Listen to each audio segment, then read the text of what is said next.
they quietly allowed Nassar to slip out the side door, knowingly allowing him to continue his work at MSU, Sparrow Hospital, a USAG club, and even run for school board. Nassar found more than 100 new victims to molest. It was like serving innocent children up to a pedophile on a silver platter.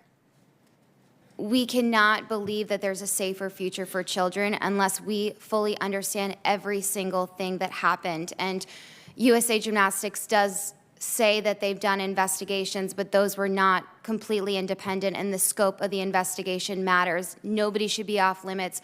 Nothing should be off limits. It should go back decades, and that has not been done, and it's been something that we've been asking for years and years. And so I personally would like to see all three organizations completely investigated, and the scope of it matters, because until we know all the facts, it's just guesswork. And I hope you guys feel the same way about, as I do, that if we're thinking about children going into gymnastics or sports, I don't want to be guessing that they're going to be okay. I want to know with 100% certainty that somebody that looked the other way for us isn't still in a position of power.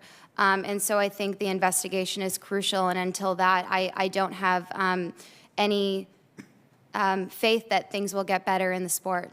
I thought that it was being handled, and so I can't express to you when you're told by the president of USA Gymnastics at the time, Steve Penny, that they're handling it, they got it. I didn't know they were going to mishandle it and cover it up like they have. And when they're telling me they're talking to FBI and they should be reaching out soon, I unfortunately believed them. And I can't tell you how horrifying it is to meet young girls who look up to me, who watched me compete in the Olympics, and tell me that they went to see Nassar because of me and my teammates, because they wanted to see the Olympic doctor. And I guess in his office, Nassar's office, he had some photos of us. And so they went to see him because they thought it was so cool to have the same doctor as us. And so that's been one of the hardest and most devastating parts for me, is so many survivors suffer with guilt and shame. And so it takes everything I have to work on not taking the blame for that, because it's horrific. And it's horrible to meet them and to know that over 100 victims could have been spared the abuse if all we needed was one adult to do the right thing.